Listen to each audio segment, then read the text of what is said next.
Drama इश्क में तेरे सदक़े की किस्त 29 के प्रोमो में कहानी पहले से ज्यादा तनाव, जज्बात और खानदानी टकराव की तरफ बढ़ती हुई नजर आती है।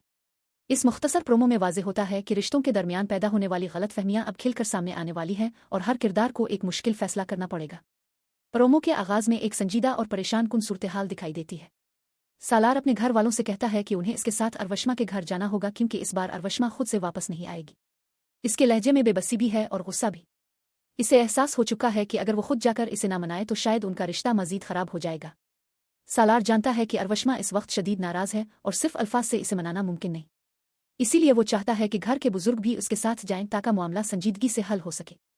इसी दौरान एक तल्ख जुमला भी सुनने को मिलता है जिसमें कहा जाता है कि जो लोग दूसरों के घर बर्बाद करते हैं उनके अपने घर भी कभी आबाद नहीं होते। ये अल्फाज दरअसल नावर की तरफ इशारा करते हुए कहे जाते हैं। खानदान के कुछ अफराद को लगता है कि सालार और अरवश्मा के रिश्ते में दरार की वजह नावर है। यही वजह है कि वो इसके बारे में सख्त राय रखते हैं और इसे इस सारी सूरत-ए-हाल का जिम्मेदार समझते हैं। दूसरी तरफ नावर खुद भी हालात की संगीनी को समझ रही है। वो सुल्तान खान से पूछती है कि आखिर अंकल ने क्या कहा है। इसके लहजे से साफ जाहिर होता है कि इसे पहले ही अंदाजा है कि शायद घर के बुजुर्गों ने जुल्फ़िकार शाह को इसे छोड़ देने का मशवरा दिया होगा। नावर के दिल में खौफ भी है और एक अजीब सा सुकून भी, जैसे वो पहले ही इस हकीकत को कबूल करने के लिए तैयार हो चुकी हो। सुल्तान खान इस सवाल का बरा रास्त जवाब नहीं देता और कहता है कि इसने इस बारे में कुछ नहीं कहा, मगर हकीकत यह है कि खानदान के अंदर ये बात जोर पकड़ रही है कि इस मसले का हल सिर्फ एक ही है और वो है नावर से अलहदगी। इसीलिए नावर को समझाया जाता है कि वो इफ्तिखार की बात मान ले क्योंकि इसके अलावा कोई और रास्ता नजर नहीं आता। ये बात सुनकर सूरत-ए-हाल मजीद पेचीदा हो जाती है क्योंकि हर शख्स अपनी अपनी सोच के मुताबिक फैसला करना चाहता है। प्रोमो के एक और मंजर में जुल्फ़िकार शाह का एक जुमला बहुत अहम महसूस होता है।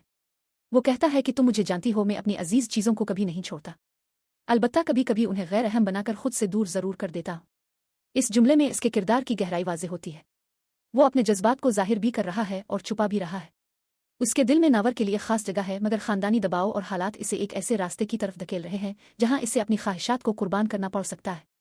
ये जुमला दरअसल इस बात की तरफ इशारा करता है कि जुल्फ़िकार के दिल में अभी भी नावर के लिए नरम गोशा मौजूद है, मगर वो ये भी जानता है कि इसके खानदान और मुआशरे की तवक्कुआत उसके फैसलों पर असरअंदाज हो रही है। इसलिए वो शायद नावर को छोड़ने के बजाय इसे खुद से दूर करने का फैसला करे ताकि बज़ाहिर सब कुछ ठीक नजर आए, मगर हकीकत में उसके दिल की कैफियत कोई नहीं समझ सके। प्रोमो के आखिर में ड्रामे का टाइटल सॉन्ग सुनाई देता है जो पूरी कहानी के जज्बात को मजीद गहरा कर देता है। इस गाने के अल्फाज इश्क की शिद्दत, कुर्बानी और दर्द को जाहिर करते हैं। यही अनासिर इस ड्रामे की असल रूह है, जहां मोहब्बत सिर्फ खुशी का नाम नहीं बल्कि आजमाइश और कुर्बानी का दूसरा नाम भी है। किस्त 29 के प्रोमो से अंदाजा होता है कि आने वाली किस्त में कई अहम फैसले होने वाले हैं। सालार और अरवश्मा के रिश्ते का मुस्तकबिल क्या होगा? क्या अरवश्मा वापस आएगी या ये रिश्ता हमेशा के लिए टूट जाएगा? क्या जुल्फ़िकार शाह वाकई नावर को खुद से दूर कर देगा या वो खानदान के खिलाफ जाकर उसका साथ देगा? और सबसे अहम सवाल यह है कि क्या नावर अपनी इज्जत और सच्चाई को साबित कर पाएगी या हालात इसे मजीद मुश्किलात में डाल देंगे? यही सवालात नाजरीन को अगली किस्त देखने के लिए बेहद बेचैन कर देते हैं और कहानी को एक निहायत सनसनीखेज मरहले पर ले आते हैं।